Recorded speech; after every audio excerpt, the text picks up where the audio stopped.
ایک دفعہ سلطان صلاح الدین ایوبی رحمہ اللہ نے مصر کی بڑی جیل کا دورہ کیا۔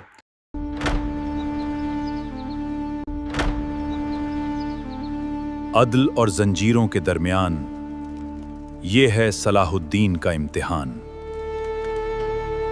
جیلر نے سلطان کا استقبال کیا۔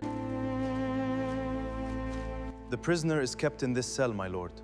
سلطان کو اس جیل کا نظام دکھانے کے لیے ایک ایسی جگہ لے گئے جہاں ایک 20 سالہ نوجوان قیدی کو سزا ہونے والی تھی۔ سلطان اپنی نشست پر تشریف فرما تھے، سپاہی ساتھ کھڑے تھے، قاضی صاحب اور جیل انچارج بھی سلطان کے دائیں بائیں موجود تھے۔ تو قاضی صاحب نے فرمایا اس نوجوان سے اس کی آخری خواہش پوچھی جائے۔ سلطان اس نوجوان کو بڑے غور سے دیکھ رہے تھے۔ وہ نوجوان شکل سے کسی بھی طریقے سے مجرم نہیں لگتا تھا، جس کے ہاتھ دودھ کی طرح سفید، چہرہ مکھن سے زیادہ نرم و ملائم تھا۔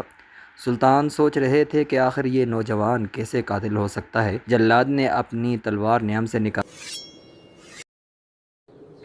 سلطان نے قاضی صاحب سے کہا کہ اس قیدی سے میں خود اس کی آخری خواہش پوچھوں گا۔ سلطان اپنی نشست سے اٹھے اور اس قیدی کے پاس جا کر فرمایا، جیسا کہ تم جانتے ہو اب تمہاری زندگی کے آخری لمحے چل رہے ہیں، لہٰذا تمہارے دل میں کوئی آخری خواہش ہو تو بتا دو، اس کو پورا کرنے کی پوری کوشش کی جائے گی۔ یہ سن کر وہ نوجوان مسکرانے لگا۔ اس نوجوان کی مسکراہٹ نے سلطان کو پریشانی میں ڈال دیا۔ سلطان نے اس نوجوان سے پوچھا، آخر اس مسکراہٹ کے پیچھے راز کیا ہے؟ نوجوان نے پوچھا، کیا آپ میری آخری خواہش پوری کریں گے؟ سلطان نے کہا، بے شک۔ تو اس نوجوان نے کہا، میری آخری خواہش یہ ہے میری پھانسی 2 دن کے لیے ملتوی کر کے میری شادی کر دی جائے۔ یہ سن کر سب حیران رہ گئے۔ 2 دن کی شادی سے تم کیا حاصل کرنا چاہتے ہو؟ اگر میری خواہش پوری ہوئی تو قیامت کے دن میں اس کی گواہی دوں گا۔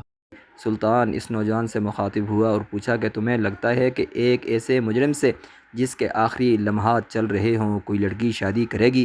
نوجوان نے کہا، حضور میرے گاؤں میں جا کر اعلان کروا دیں کہ عبدال احمد کو 2 دن کے بعد پھانسی ہونے والی ہے، جو بھی لڑکی اس سے نکاح کرنا چاہتی ہے وہ جیل میں حاضر ہو جائے۔ رہی بات کہ میں شادی کیوں کرنا چاہتا ہوں جبکہ میری زندگی ختم ہونے والی ہے، میں اپنے بوڑھے ماں باپ کو تنہا نہیں چھوڑنا چاہتا۔ میں چاہتا ہوں کہ میرے اس دنیا سے چلے جانے کے بعد میرے ماں باپ کا کوئی سہارا ہو۔ سلطان نے اسی وقت سپاہی کو حکم دیا، جاؤ پورے گاؤں میں اعلان کر دو۔ سلطان کا سپاہی فوراً روانہ ہو گیا۔ سلطان کا اعلان سن لو، سلطان کا اعلان سن لو۔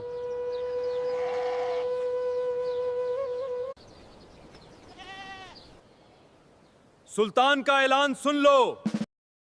سلطان کا سپاہی اعلان کر کے واپس لوٹا ہی تھا کہ جیل کے سنتری نے آ کر بتایا، حضور ایک دلہن اور قاضی صاحب حاضر ہیں۔ اور اس کا یہی دعویٰ ہے۔ میں عبدال احمد سے نکاح کرنے آئی ہوں۔ یہ سن کر سلطان اور قاضی صاحب بھی حیران و پریشان ہو گئے کہ آخر یہ کیا ماجرا ہے؟ ایسی کون سی بے وقوف لڑکی ہوگی جو یہ سب کچھ کرنے کے لیے آئی ہے؟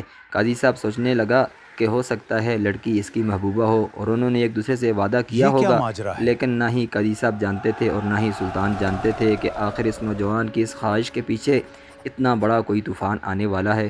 سلطان کی موجودگی میں لڑکی کا اس نوجوان عبدال احمد کے ساتھ نکاح کر دیا گیا۔ لڑکے نے کہا، ہم دونوں رات جیل کے کمرے میں ایک ساتھ گزاریں گے۔ نکاح کے بعد عبدال احمد اور اس کی دلہن کو جیل کے کمرے میں بند کر دیا گیا اور دیے بجھا دیے گئے۔ جیلر دروازے پر حفاظت کے لیے تعینات رہا۔ سلطان اپنے محل کی طرف لوٹ گئے۔ جب صبح تہجد کا وقت ہوا تو اندر سے لڑکی نے آواز دی کہ جیل کے کمرے کا دروازہ کھولا جائے۔ سپاہی نے دروازہ کھولا تو وہ لڑکی جو کہ دلہن کے لباس میں موجود تھی وہ جیل کے کمرے سے نکلی اور اچانک نظروں سے غائب ہو گئی۔